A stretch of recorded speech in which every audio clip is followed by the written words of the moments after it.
Hello everyone and welcome. My name is Abram Eshman and today I'm going to teach you how to play the game Yu-Gi-Oh! Now Yu-Gi-Oh! Is a trading card game that originated in Japan in 1999 but came to America, North America that is, in 2002. It was created by Kazuki Takahashi based on a manga and anime of the same name and was published by Konami. Now, there are a few basic things you need to get out of the way. So, each player starts with 8,000 life points, or LP as it's shortened to. This is your HP in any video game ever. That number goes to 0, you lose the game. Now, you can lose this in one of two ways. You can either take effect damage, which is, there are cards such as, there's a spell card called Sparks that's a little fireball that deals 400 damage to your 8,000 life points. Or the main way of doing it is to be attacked by a monster, such as this, which this monster has 1200 attack. So if it attacks you, you will take 1200 of your 8,000 life points. Now, there are a few alternate ways to win, but those are on very specific cards where it'll say on the card, if you do this, you win the duel. And there's only like 4 or 5 of them, and they're very rare in play ever. You'll probably never see them unless it's a casual fan favorite such as Exodia because it was popular in the anime, but otherwise you won't see them very often. Now, to set up the game, each player needs a deck that is 40 to 60 cards, minimum 40, max 60, but it's recommended to honestly just play 40 so that it's consistent, but you can do whatever you want really within that limit. This is an example deck. This is about 40 cards. Now, cards can either be one of 3 types, which are, you can have monsters, like this guy, which have either this normal monster brownish background, or effect monsters have a slightly different brown. There will be spell cards that are this green card, and there will be trap cards that are this pinkish. And using any combination of monster spells and traps, you'll make that 40 to 60 card deck. There is an important rule that you can only have up to 3 copies of this card. You cannot play 4 of this monster, hit Totsume Giant. You cannot play 4 of them in one deck. As well, some cards are limited or forbidden by the ban list for competitive play. So you can only play, for example, 2 copies of a card called Destiny Hero Malicious. But that doesn't matter for casual play and learning to play, and none of the cards here are going to be limited or banned. As well, you have an extra deck. This is a special thing in Yu-Gi-Oh! Of up to 15, max 15 monsters of specific types such as Xyz monsters, Link monsters, Fusion monsters, and Synchro monsters that have very distinct colors of blue, purple, black, white, etc. that can only be summoned by doing certain things with your cards from the main deck, but are more powerful and easier to get out than other ways, since they're always here instead of having to draw into them, and they're kind of what the Yu-Gi-Oh! Is built around in the modern day.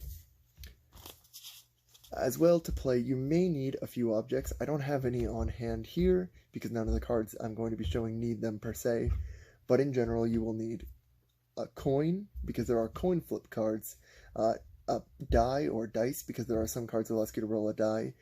There are counters on some cards that will say, put 1 counter on this for each card you control, and there aren't really any real official items for that. It's just, you put a little thing on it, like you could just take 5 little coins and put them on 1 card to mark it. And the last thing I do have an example of, that is, it's not really a card type, but it is tokens, which are just this grayed out card that does nothing, that substitutes for anything ever. If it says, make a plant token, just throw this on. It says different things, but tokens don't do anything, so as long as you read the card, you know what. Now then, one of the most important parts is the layout of the game, and you do not need a fancy game mat like this. I have set up on the other side here an opponent that does not have a game mat, but they still have the proper arrangement of cards.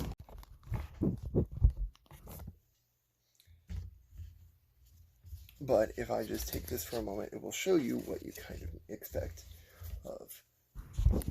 This here is a game mat, standard kind of very nice quality. But there are different zones on it that are marked here that I will point out. So if I fold it up, it's easier to show. You can see that here is the field zone. This is specifically for field spells, which is a specific type of spell that you can kind of see later. Over here on it, we've got the extra deck where that 15 card deck goes. And if I fold it out a little, you can see the main monster zones, which is where you'll be summoning your monsters. Extra monster is for two types of monsters that I'll go over later. The spell and trap zone is where you play all your spells, your traps, that I will go over later. And then over here we have where you put your deck. So if I were to set this up properly, your deck would be going here. My extra deck goes here. And then hypothetically, this is a field spell, this is a trap, and this is one of my monsters. And this is what a deck might look like once it's being played. Now then, there is a few things you need to know once you go into the game. So, to start your turn, once you have everything set up, you would, as any card game starts, with your starting hand of cards. For Yu-Gi-Oh! It is 1, 2, 3, 4, 5 cards for each player. And now, at the start of your turn, begins the 5 or 6 phases of Yu-Gi-Oh! Now, one of these phases doesn't happen for one specific reason of, if it is your first turn and you are the first player, you do not draw a card to give advantage to your opponent. So, the 6 phases are, first is the draw phase. Assuming it is not your first turn and you're not the first player, at the start of your turn, you draw 1 card. So if it's my first turn, I now have 6 cards in my hand to work with. The second phase is called the standby phase. This basically does nothing, but it's an upkeep phase for if there's a card that at the start of each of your turns do something, or every turn you take damage. It usually happens in the standby phase. It's so that things that happen every turn don't interrupt standard play. After that is the main phase. Main phase 1 actually is, you can do things like play a monster, activate a spell card, set a trap, summon an extra deck monster. It is, you do the things that play the game. But the reason that differentiator is there is because the next phase is the battle phase you can choose to declare, where, say hypothetically, I summoned this monster this turn, this Lojin, Genie of the Lamp. During the battle phase, I can attack with that monster, which either means it is attacking directly to deal my opponent 1800 damage, or it is attacking my opponent's Hitotsume Giant, which means that my 1800 attack is subtracted from his 1200 attack, meaning he now takes 600 damage and his Hitotsume Giant is destroyed. That is how battling works, unless there's something like this monster cannot be destroyed by battle, which is specific cases. After the battle phase, after as well, declaring an attack with any monsters you want to attack with, and certain cards can be activated during the battle phase, such as this trap card here, but those are specific cards you kind of have to go over. There you go into your main phase 2, which is essentially the same as the main phase 1, but you have to not do anything you did the first turn. So if you can activate any spells, traps, anything you want during main phase 2, except for one major thing of your normal summon of summoning one monster to the field, such as this Exiled Force. If I already summoned Lojin this turn, I cannot summon Exiled Force. The biggest rule in Yu-Gi-Oh! Is you have one normal summon per turn. You can special summon, which is based on card effects, but you only get one normal summon per turn, so you can either do it in your main phase 1 or 2, but it can't be during both. And then is the end phase, which is the end of your turn, and some cards trigger based on the end of your turn, but otherwise, end phase just means now it's time to hand it to your opponent. Now, the big thing to learn in Yu-Gi-Oh! Is the types of cards, because it's so diverse. And so, the main types of monsters you're going to watch out for are first the main deck monsters, which essentially just means monsters that go in this deck here. And there are technically lots of types, but really the true major types are effect monsters, which have the dark brown border, and normal monsters, which have this light brown border. These monsters, unless their effect says special summon somewhere, can just be normal summoned, and they have a variety of effects if they're an effect monster, or if they're a normal monster, they don't do anything except just attack or be destroyed, or be used as fodder for something else.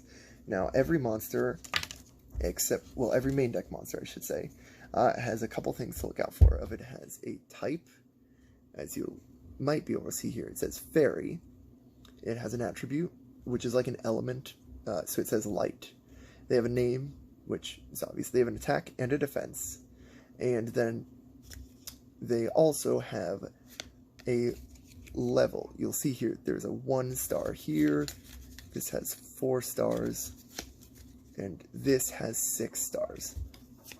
Now, a monster can either be, from the main deck, can either be normal summoned from your hand. So I just play this. Or, if it is a monster that is level 5 or higher, it will require tribute summoning. So, for example, this Dark Magician Girl is a level 5 monster, so it requires me to send this Winged Karibo I control to the graveyard to summon it. Level 6 monsters also require 1 tribute, but level 7 or higher monsters will instead require me to send both monsters I control to the graveyard in order to bring out something like Blue Eyes White Dragon, a level 8 monster. And that's all the main deck monsters and what you need to really worry about there. The next major thing you have to worry about is the ritual monsters, which are kind of the precursor to the extra deck, except they're bad. They're pretty slow, and you have to draw into a specific ritual monster, like this Cyber Angel Vrash, and this ritual spell, which is marked by this little fire symbol in the top left corner that you may or may not be able to see. These cards are kind of like big tribute monsters, but instead of tributing monsters you control, like how I tributed to summon the Dark Magician Girl, you would tribute them from your hand or field, which sounds better, but every ritual monster requires a specifically named ritual spell and monster combo to both be in your hand. So, for example here, despite this being a ritual monster and this being a ritual spell, because this is for Necroz monsters, and this is Cyber Angel Vrash that requires Machine Angel Ritual, I can't ritual summon. But, if this were the right spell, this is a level 10 monster, so if I tribute these 2 monsters I control that are level 3 and 4, and this 1 level 3 monster in my hand, I could summon this level 10 from my hand, which makes it in some ways faster than tribute summoning. And also, ritual summoning does not use your normal summon. No type of normal summon uses it except for normal summoning, and tributing counts as a normal summon. After ritual monsters came fusion monsters. These are very similar, but they come from the extra deck. These have the big purple background, and they require you to play either the generic fusion spell called Polymerization, or a archetype-specific fusion spell. Like this is Destruction Swordsman Fusion. They'll usually say Fusion in the name, or Polymerization in the name. These ones generally name either very specific or somewhat specific materials. Like this Moki Moki King just lists 3 cards names of Moki Moki times 3. But then this card here, Quintet Magician, just says 5 spellcasters. So if I have 5 spellcaster monsters, like I do here, in my hand or field, and I activate an appropriate fusion spell, I could summon this from my extra deck, which makes it easier than rituals or tribute, because I never had to draw Quintet Magician, since it was in my extra deck the whole time.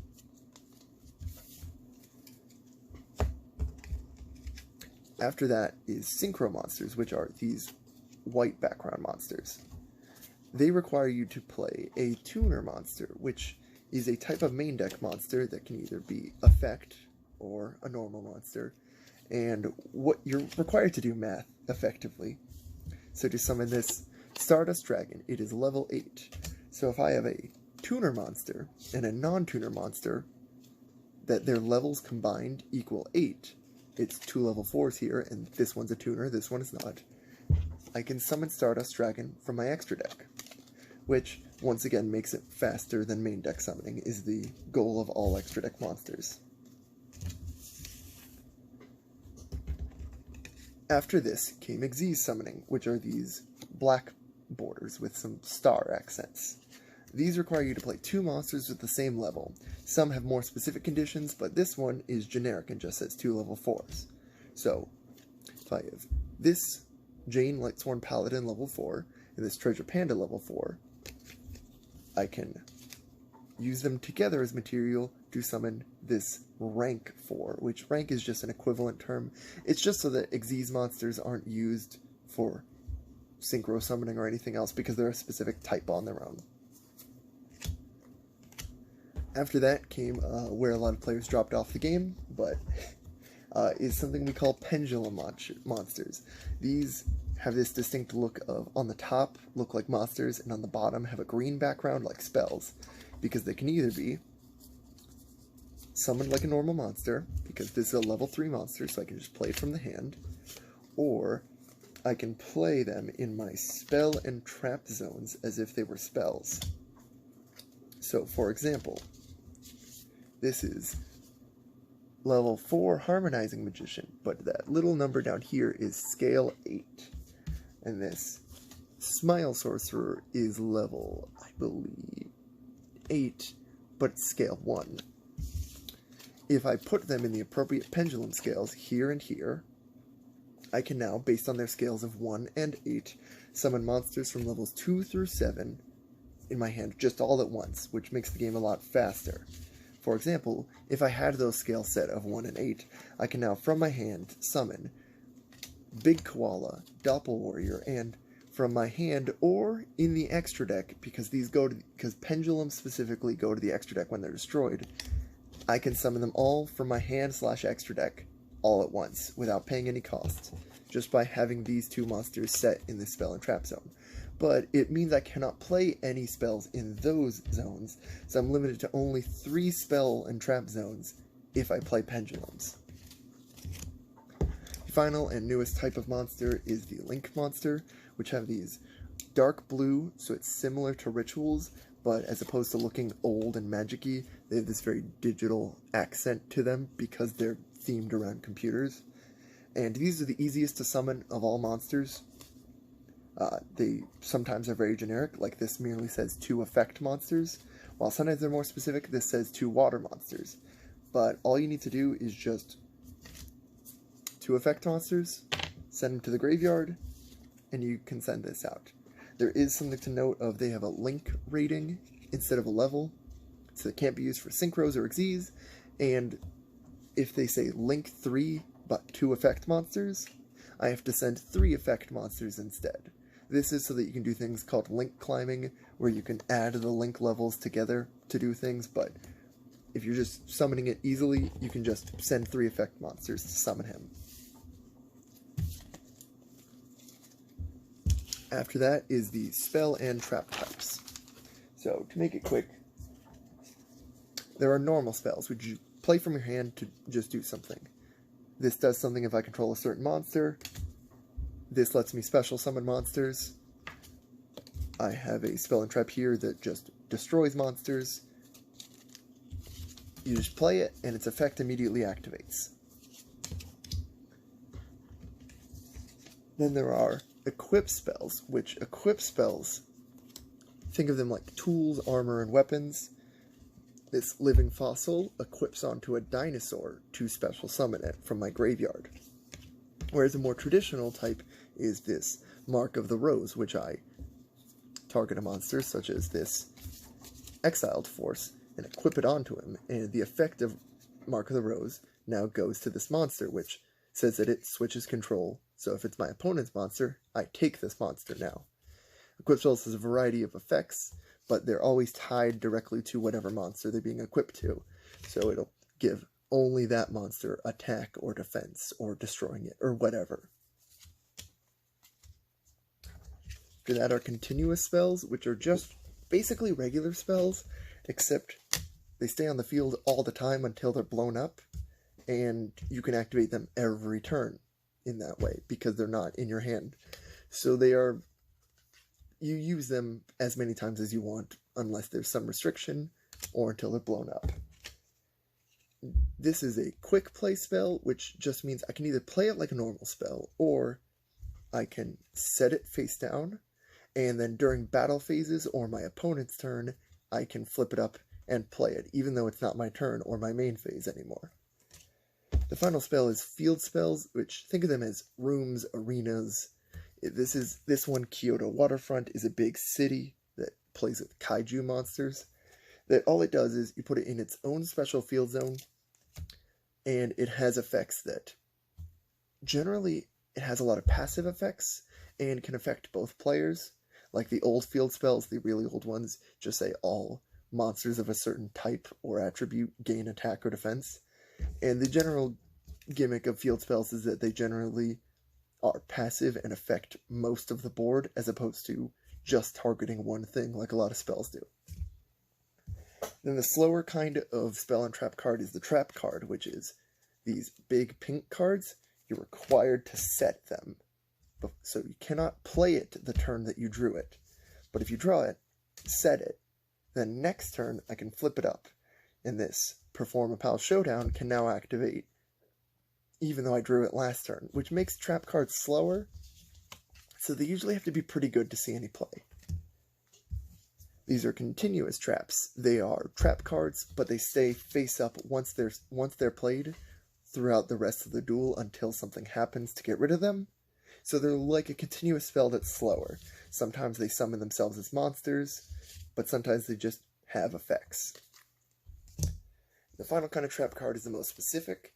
It is called a counter trap. It has this little arrow symbol in the corner, and what it means is when something happens, it triggers. It is the very specific type of trap, such as when a monster attacks or whenever a card is activated, then you can activate it, and only then. But for that restriction, they are given the benefit that they are impossible to counter except with a counter trap, is the gimmick of them. They are too fast, quote-unquote, so you cannot activate a normal trap or a spell. You can't just play a spell card that blows up spell and trap cards to get rid of it. Since it's a counter trap, it can only be stopped with a counter trap. And now then, just moving that out of the way, we're going to simulate what a turn would look like. So, we've got this mat here of Yu-Gi-Oh! And so, I would first draw my 5 cards like I did earlier.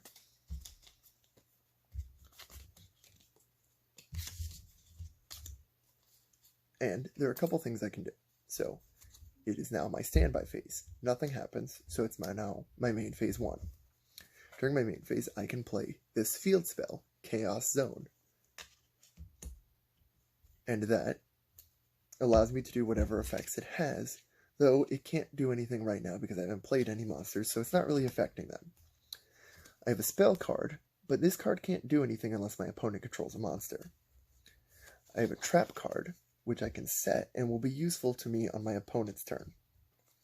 Then I can summon one monster, like this Lojin, because he's a level 4 or lower, and with that I can end my turn.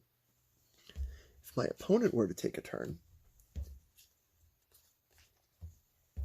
then he would also draw until he had 5 cards.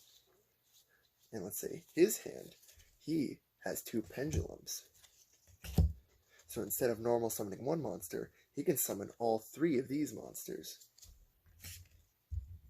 And with those monsters, well, he's got 2 level 4s and 1 level 1. As you can see right here. This level 1 here is also a tuner. So if he wanted to, he can now